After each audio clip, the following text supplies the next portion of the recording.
नमस्कार आदाब दोस्तों। चलिए आज है 15 मार्च और हम आपके लिए लेकर के आ गए हैं देश की बड़ी खबरें। सबसे पहली और बड़ी खबर, एक और राज्य के चुनाव में बीजेपी का सुपड़ा साफ हो गया। आप सभी जानते होंगे 5 राज्यों में होने वाले विधानसभा चुनाव की जहां एक तरफ सभी राजनीतिक पार्टियां तैयारियां कर रही हैं, वहीं एक और राज्य के चुनाव में बीजेपी, कांग्रेस समेत कई पार्टियों का सुपड़ा साफ हो गया है। यहां पर कौन सी पार्टी चुनाव जीती है हम आपको आगे बताएंगे। वहीं अगली बड़ी खबर पश्चिम बंगाल से है, जहां पर बीजेपी को बड़ा झटका लगा है। बताया जा रहा है कि चुनाव से पहले एक और बीजेपी के दिग्गज नेता ने पार्टी छोड़ दी है। वहीं अगली बड़ी खबर में हम आपको बताएंगे ममता बनर्जी के साथ हुई नंदीग्राम की घटना को लेकर के अब एक और कार्रवाई इलेक्शन कमीशन ऑफ इंडिया की तरफ से की गई है। वहीं अगली बड़ी खबर भारतीय सेना को लेकर के है। बताया जा रहा है कि भारतीय सेना में जो भर्तियां होती हैं उसके अंदर एक बड़े घोटाले का खुलासा हुआ है। वहीं अगली बड़ी खबर में आपको बताएंगे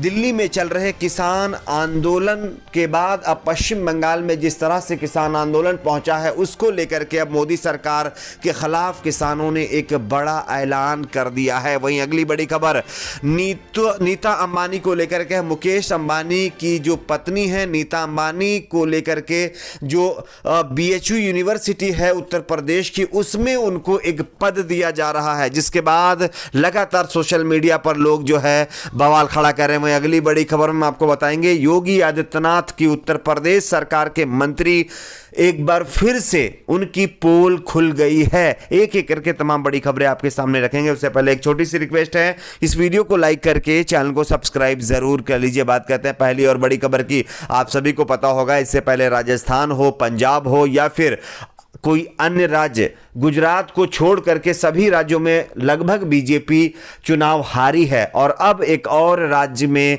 बीजेपी का सुपड़ा साफ हो गया है। दरअसल आंध्र प्रदेश में 11 नगर निगमों और 70 नगर पालिकाओं और नगर पंचायतों के लिए वोटों की गिनती अब पूरी हो गई है। नगरम, ग्रेटर विशाखापट्टनम, विजयवाड़ा, गुंटूर, ओंगोले, चित्तूर, तिरुपति, कुर्नूल, कडप्पा और अनहंत नगर निगम में हुए चुनाव में सबसे अधिक जगमोहन रेड्डी की जो पार्टी YSR कांग्रेस है उसको सीटें मिली हैं। जानकारी के मुताबिक विशाखापट्टनम नगर निगम चुनाव में YSR कांग्रेस ने सबसे ज्यादा 58 सीटें जीती हैं, जबकि TDP ने यहां पर 30 सीटें जीती हैं। जनसेना पार्टी ने यहां पर 3 सीटें जीती हैं। साथ ही साथ जो है भाजपा, CPM और CPI ने एक एक सीट पर ही जीत हासिल कर पाई है। निर्दलीय उम्मीदवारों ने यहां पर 3 सीटें जीती हैं। तो लगभग YSR कांग्रेस 58 और TDP 30 सीटों के अलावा कोई भी पार्टी लगभग जो है डबल आंकड़े तक नहीं पहुंच पाई है। तो ये एक और चुनाव, यानी आंध्र प्रदेश में बीजेपी हारी है, कांग्रेस हारी और अन्य पार्टी भी यहां पर चुनाव हार गई है। बात करते हैं अगली बड़ी खबर की। पश्चिम बंगाल में होने वाले विधानसभा चुनाव से पहले बीजेपी को बड़ा झटका। बीजेपी का उम्मीदवार नहीं बनाए जाने से क्षुब्ध कोलकाता के पूर्व मेयर और ममता के पूर्व मंत्री शोभन चटर्जी, जो कुछ ही दिनों पहले अभी बीजेपी में शामिल हुए थे, उन्होंने अब बीजेपी का दामन छोड़ दिया है। बताया जा रहा है कि इसके साथ ही उनकी बैसाखी बनर्जी ने भी बीजेपी से नाता तोड़ लिया है। बता दें कि बीजेपी ने बेहलापुर से बीजेपी ने अभिनेत्री पायल सरकार को उम्मीदवार बनाया, जबकि उनकी पत्नी रत्ना चटर्जी को उम्मीदवार बनाया है। इस बाबत शोभन चटर्जी ने पार्टी के बंगाल इकाई के अध्यक्ष दिलीप घोष को पत्र लिख करके अपने आप को बीजेपी से अलग करने की जानकारी दी है। इस बाबत बैसाखी बनर्जी भी फेसबुक पोस्ट के जरिए बीजेपी से अलग हो गई हैं। बता दें कि शोभन चटर्जी TMC से नाता तोड़ करके बीजेपी में हाल ही में शामिल हुए थे। बीजेपी में उन्हें कोलकाता और दक्षिण 24 परगना का प्रभारी भी बनाया गया था, लेकिन आज बीजेपी की ओर से जारी उम्मीदवारों की सूची में उनका नाम नहीं आया, जिसकी वजह से इन 2 दिग्गज नेताओं ने पार्टी से इस्तीफा दे दिया है। बात करते हैं अगली बड़ी खबर की। ममता बनर्जी को लेकर के यानी नंदीग्राम में हुई घटना पर अब इलेक्शन कमीशन ऑफ इंडिया की तरफ से बड़ी कार्रवाई कर दी गई है। जानकारी के मुताबिक पश्चिम बंगाल की मुख्यमंत्री ममता बनर्जी को चोट लगने के मामले में चुनाव आयोग ने बड़ा एक्शन लिया है। केंद्रीय चुनाव आयोग ने सेक्रेटरी की रिपोर्ट आने के बाद IPS विवेक सहाय डायरेक्टर सिक्योरिटी को उनके पद से तत्काल प्रभाव से हटा दिया है। चुनाव आयोग ने कहा है कि राज्य के चीफ सेक्रेटरी DGP के साथ बातचीत करें और जल्द से जल्द एक नए डायरेक्टर सिक्योरिटी को नियुक्त करें। केंद्रीय चुनाव आयोग ने कहा है कि उनके ऊपर जिम्मेदारी थी कि वह Z+ प्रोटेक्ट प्रोटेक्ट की सुरक्षा ध्यान दें, लेकिन उसमें चूक हुई है, जिसके चलते इस तरह की कार्रवाई की जा रही। तो ममता बनर्जी की घटना के मामले पर अब चुनाव आयोग ने यह बड़ी कार्रवाई की। बात करते हैं अगली बड़ी खबर की। वैसे तो हमारे देश में कई घोटाले आपने सुने होंगे, लेकिन अब जो घोटाला सामने आया वो चौंकाने वाला है। हमारे देश की सबसे बड़ी संस्था भारतीय सेना के अंदर भी एक बड़े घोटाले का पर्दाफाश हुआ है। बताया जा रहा है कि एक सैन्य खुफिया ऑपरेशन के दौरान पंजाब में अपने केंद्र पर अधिकारियों के चयन में गड़बड़ी का पता लगने के बाद भारतीय सेना ने मामले को विस्तार से जांच के लिए मामला केंद्रीय जांच ब्यूरो यानी सीबीआई को सौंप दिया है।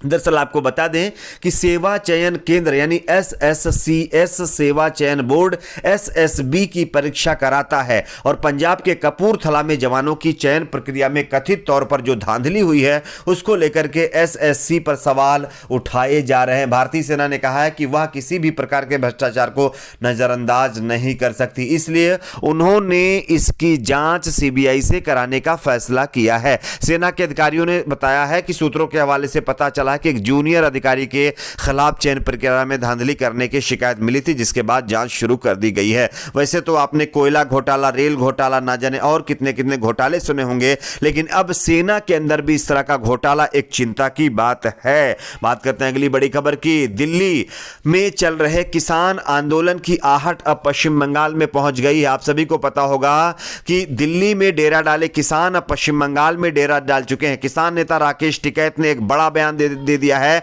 बीजेपी सरकार के खिलाफ। राकेश टिकैत का कहना है कि बंगाल चुनाव में वह एक खास मकसद से आए हैं, यहां के लोगों को यह बताना है कि यहां से दिल्ली वाली ठगी सरकार को भगाओ। उनका कहना था कि उन्हें पता चला है कि दिल्ली की सरकार बंगाल में बैठी है, लेकिन अभी तक उन्हें कोई दिखाई नहीं दिया है। उनका कहना था कि ममता बनर्जी एक क्रांतिकारी महिला है जो बीजेपी के खिलाफ लड़ाई लड़ रही हैं। टिकैत ने आगे कहा कि उन्हें लगता है कि साजिश के तहत ममता को अस्पताल भिजवा दिया गया है, जिसकी वजह से वो चुनाव प्रचार ना कर सकें। तो किसानों ने अब बीजेपी के खिलाफ एक और आंदोलन की शुरुआत कर दी है। पश्चिम बंगाल में होने वाले विधानसभा चुनाव में अब किसान जो है बीजेपी के खिलाफ चुनावी प्रचार में उतर गए हैं, जिसको लेकर के पहला बयान राकेश टिकैत का आया है। उन्होंने कहा है कि दिल्ली वाली ठगी सरकार को वापस भेजो। तो ये कहीं ना कहीं एक और नया मामला सामने है। बात करते हैं अगली बड़ी खबर की। वैसे तो मुकेश अंबानी की प्रॉपर्टी हो या अडानी ग्रुप की प्रॉपर्टी है, इनकी प्रॉपर्टी में जिस तरह की बढ़ोतरी हो रही उसको लेकर के अब सवाल खड़े होते थे, लेकिन अब जानकारी मिल रही है कि रिलायंस फाउंडेशन